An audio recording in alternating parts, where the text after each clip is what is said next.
To discuss the ASUU strike, which is now in its third day, I'm now being joined on the news at 10 by the former head of civil service of the Federation, Professor Oladapo Afolabi. Thank you so much for joining us on the news at 10. Thank you very much.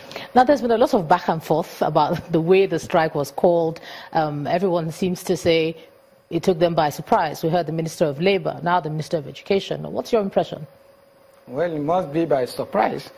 Ordinarily, when you call a dispute of this nature, there's some form of notice.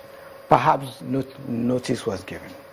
Oh, really? Because when you do hear from the ASUU side, they talk about several letters that were written, months passed and they were ignored. So, I don't know. What do you think? Well, I think the contention now will not be to actually debate whether there was notice or not. The strike is on.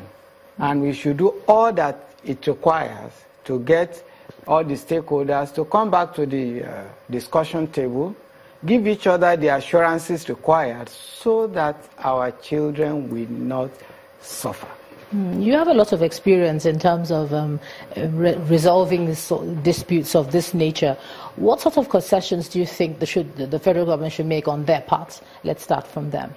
Well, I would say basically the STEM agreement is the 2009 agreement. Yeah. That was a very robust agreement. And in there, if all the issues had been followed, making that agreement a living agreement as intended, I would say that there wouldn't be any ASUU strike, whether now or in future. So fundamentally, both parties should look at that agreement once again and see how they can be preemptive of any strike. My suggestion at this point is that the symptoms which have been discussed now, because I looked at what the demands are, they are quite symptomatic. They appear easy to actually resolve between all the stakeholders. So they should go to this negotiation with a very open mind and have a give and take so that while other things have been addressed, the strike is called off. Well, you say they appear easy.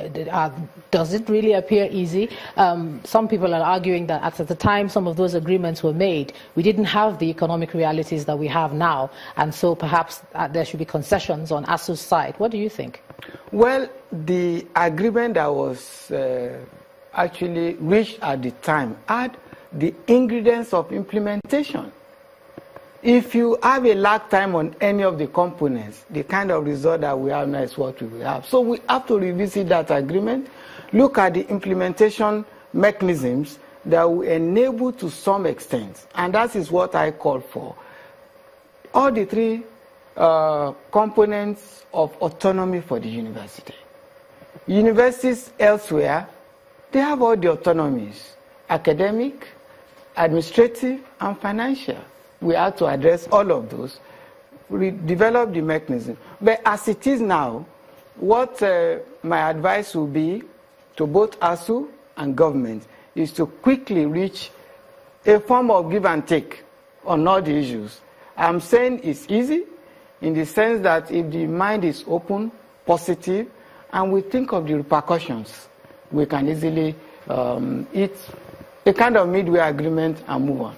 All right, former head of civil service of the Federation, Professor Oladapo Afolabi, thanks for joining us on the news at 10 tonight. You're welcome. Thank you.